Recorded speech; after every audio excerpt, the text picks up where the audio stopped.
Your drawings won't sell. If you have time for that, get a part-time job, Liam declared, tearing up the tickets to my art show before my eyes. As the torn pieces fluttered to the ground, tears welled up in my eyes. The dream I had nurtured since childhood, finally realized in my own art exhibition, was consistently belittled by both Liam and my in-laws whenever I picked up a pencil. Despite the constant criticism, I persisted. I juggled household chores and the care of our daughter Lucy, never neglecting my responsibilities. I refrained from criticizing Liam's hobbies, but this blatant disrespect was too much to bear. I decided I wouldn't forgive Liam. It was time to live life on my terms, without allowing anyone to dictate or complain. Picking up the torn tickets, I locked eyes with Liam. I'm Emma, 35 years old, married to Liam since I was 22. Lucy, our only daughter, just started elementary school. As a mother, seeing her adapt to school life brings me some peace of mind. After seeing Liam and Lucy off and completing household chores, I settle at my desk. Working as a freelance illustrator, my clients range from individuals to corporations. Despite steady commissions, my family has never acknowledged the value of my work. We reside in a second-hand house with my in-laws, who contribute nothing to household chores and only complain about my cooking and drawing, labeling me as useless. Their belief that drawings can't make money persists, despite my explanations. They suggest I give them money from the Social Security checks they receive, claiming it's proof of their past hard work. I proposed living separately, but Liam always defends his parents, making me the villain. Lucy adores her grandmother, who spends her money on toys for her. Lucy compares me unfavorably, believing her grandma would never say no. When I intervene, Lucy accuses me of being mean, causing public scenes. One night, after Liam scolded me for making Lucy cry, he decided that he and his mother would take care of her. This commitment lasted only 3 days before I was once again tasked with Lucy's care. Despite the challenges, my art thrived.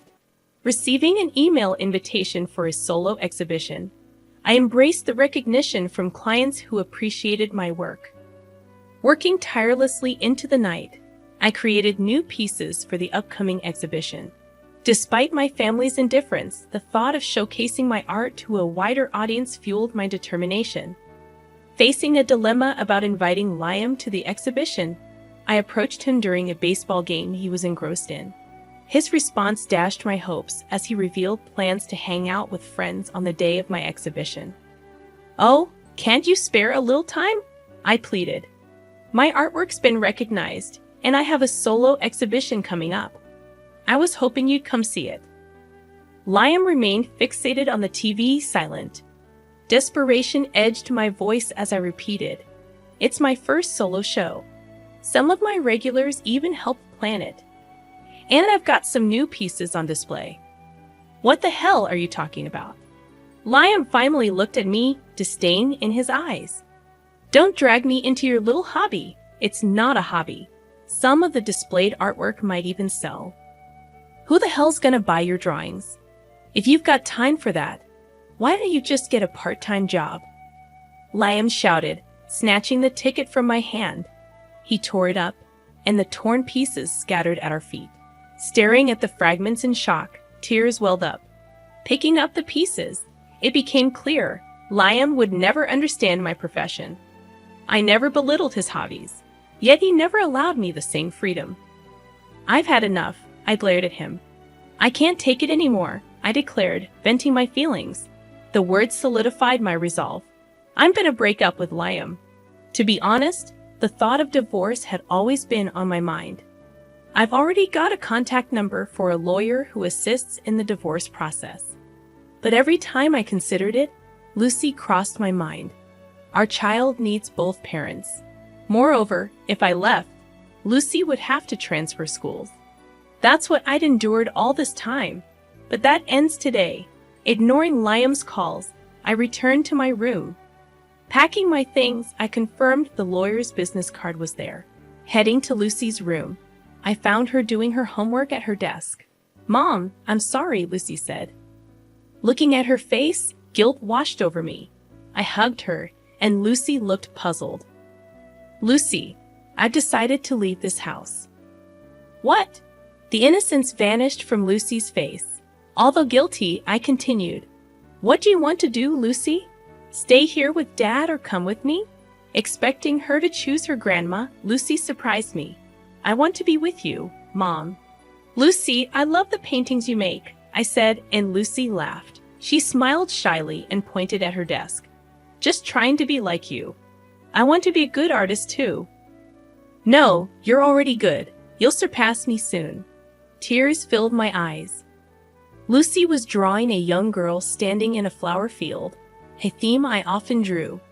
Leaving a note and the lawyer's business card on the dining table, Lucy and I headed to my parents' place. They welcomed us without hesitation, aware of the situation. It must have been tough with Liam behaving like that, Emma, my mother said. Yeah. Before I could catch my breath, my cell phone rang. It was Liam, seething with fury on the other end. Emma, where's Lucy? She's with me. She decided to stay with me at my parents' place. If we're going through with a divorce, we'll need to discuss Lucy's arrangements. Though I aimed to shield Lucy from confusion, I yearned to seek support from my parents before navigating the divorce process. Surprisingly, Lucy opted to accompany me. Dad, do you want to talk? Yes. I handed the phone to Lucy, and Liam's tone softened instantly. Lucy, are you okay? Yeah, Dad. I'm sorry, but I want to be with Mom. Why would you say that? Staying with her will make you unhappy. Come back home. Dad, that's not true. Lucy replied calmly, revealing a surprising maturity. Mom tried her best all the time. I've seen it. But you and Grandma kept saying hurtful things about her paintings. I'm worried about Mom. That's why I want to stay with her. With that, Lucy ended the call and gave me a bashful smile. I patted her head. Although it seemed we had no allies in that house, Lucy had been watching. In the following days, Liam bombarded my parents' home with calls and letters, all demanding Lucy's return. It's okay. Everything will be all right. Yeah, thanks, Mom. I continued my work as an illustrator, maintaining a calm demeanor while working from my parents' place. Unlike my in-laws, my parents contributed to household chores, and we supported each other. Naturally, I spent more time with Lucy. She asked me to teach her how to draw and help her with her studies, and I always responded with a smile. Alongside household chores, my art also demanded my attention. Still, I never mistreated Lucy, who had chosen to stay with me. As the day of my solo exhibition approached, my father couldn't attend due to work, but I decided to take my mother and Lucy. Then, one day, a knock echoed at my parents' front door. Lucy eagerly ran to answer it, but halted abruptly, returning to me in a frightened voice, Mom, Dad's here. I had anticipated Liam might show up in person eventually. I took a deep breath. I had no intention of letting him in or even opening the door. I planned to send him away immediately. What do you want? I tried to sound as cold as possible. To my surprise, Liam's reply was, Emma, please come back. I was wrong. What are you trying to do? I asked.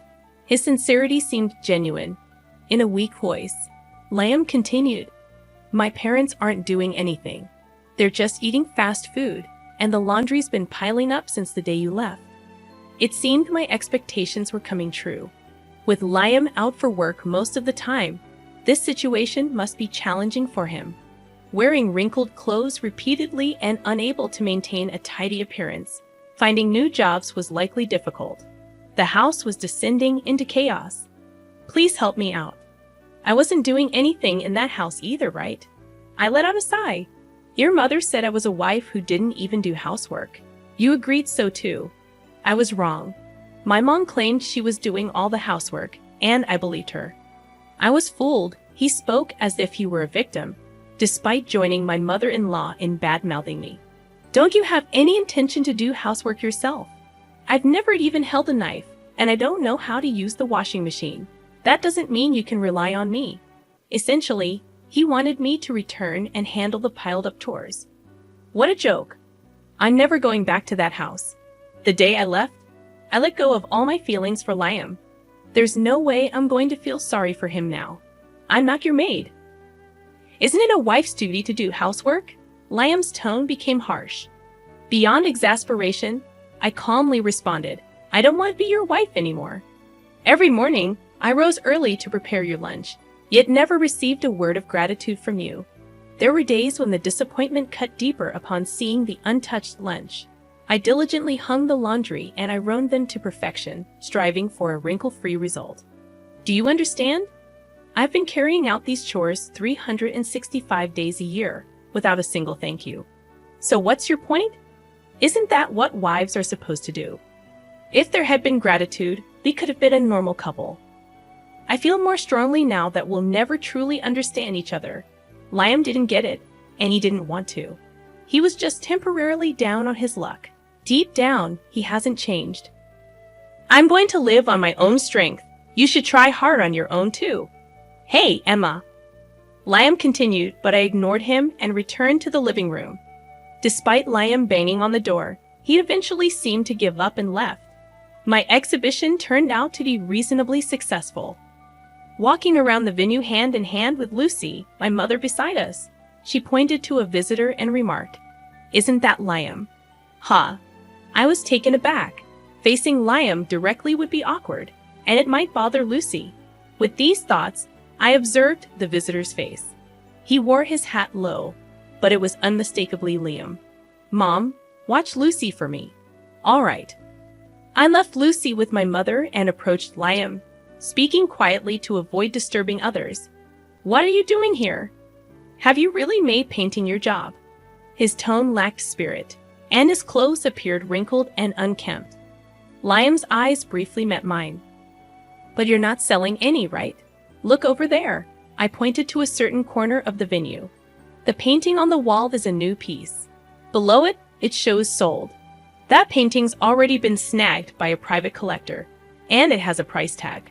Want to know how much? No, I'm good. Liam took a step back, looking startled. The sight of my artwork being sold seemed to shock him. Excuse me, do you have a moment? A local newspaper reporter approached, expressing their intent to feature the exhibition in an upcoming article, along with an interview. For freelancers, networking is crucial, and this was a welcome opportunity. Liam's eyes widened. You're really making it big, aren't you? Well, let's just say I make more than you do, I replied matter-of-factly. Liam looked flustered, letting out a groan. He seemed to grasp the reality that our incomes were just enough to get by, and his parents' social security checks weren't the financial cushion they believed them to be. Emma, you're really something. What are you talking about now? I walked away from Liam, but he followed closely. Emma, let's start over. Paint as much as you want. I'll help with the chores. Please come back. I didn't respond. His plea felt too self-serving, leaving me dumbfounded. Then I noticed someone watching, a ragged-looking couple. It was Liam's parents. Standing in front of my sold painting, their eyes darted between the sold sign and me. They didn't even glance at the artwork. They were simply astonished that my paintings could turn into cash. Liam, how did you get in without the ticket? When I told them I'm the husband of the illustrator, they let me in. You mean ex-husband? I corrected, irritation evident. By tearing up the ticket, Liam had severed any benefits from my artwork. Now he had no choice but to rely on his income and the meager social security his parents boasted about. Excuse me, this artwork is wonderful. Thank you. Another customer complimented, leading to another painting being sold. Liam and his parents stood there, visibly stunned. From the next day, relentless calls from Liam flooded in. Dad, what the heck happened? I wonder what should we do? His attempts to reconcile were unprecedented. After some thought, I reported Liam to the police as a stalker. Despite receiving a warning, Liam persisted with his calls and stalking, resulting in police custody. Me? A stalker? You gotta be kidding! I'm her husband. That was his futile argument, considering we were already divorced. His parents, embarrassed and feeling the judgmental gaze of their neighbors, distanced themselves from Liam as if fleeing. Regardless of where they went, rumors followed. My family never approved of my job. That must have been tough, I shared during an interview. I'd opened up about the agony of not receiving recognition for my work from Liam and his parents. The headline in the local paper read, "Rising Star Creator, a Tragic Heroine." Despite adversity, she continued drawing.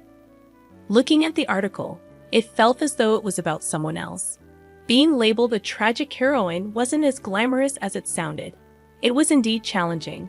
However, things had changed for the better. I now had my daughter, my parents, and fans who appreciated my work. Liam, the very thing you rejected had this much power. Thanks to the feature in the local paper, my reputation as an author improved. I started receiving more work and could support my daughter on my income alone. Staying at my parents' house felt uncomfortable, so I rented an apartment near my daughter's school. My parents seemed disappointed, offering, "You can always stay with us. You've been through a lot in that house." "Thanks, but it's my life," I said, reminding myself not to rely on others, a lesson taught by Liam and his parents. I'm going to take that lesson to heart. One day, my daughter brought a friend home from school. Adjusting well after transferring, despite the inconveniences caused by my circumstances, she proudly introduced me. "My mother's an artist." "That's so cool." Since moving, my daughter sounded more mature. She switched from calling me mom to mother and began practicing drawing more seriously. Previously, she doodled random drawings, but now she showed interest in the tools I used for work and spent more time watching me. "I'm gonna be like you, mother." "Really? That makes me happy. Want to try using this pen?" "Really?" She blushed with excitement, reminding me of the joy I felt when I got new art supplies. Like mother, like daughter. At first, Lucy couldn't draw a straight line. Every attempt resulted in warped lines, creating a jumbled mess. However, after many tries, Lucy's drawings started to resemble actual pictures, and her use of paints and colored pencils showed promise. Apparently, she was one of the best artists in her class. "Look at this," the teacher complimented her drawing. "Really? Let me see." I was truly amazed. Witnessing my daughter's growth made me incredibly proud. I had only taught Lucy the basics, breaking down the human body into sections for easier drawing and explaining the relationship between light and shadow. Beyond that, she must have learned by watching me work or studying my finished paintings. Lucy might be even more talented than me, and I honestly believed it. Lucy gave a shy smile, expressing her determination. I'm gonna keep on drawing for Lucy, for my fans, and most importantly, for myself, who never gave up on art no matter the circumstances.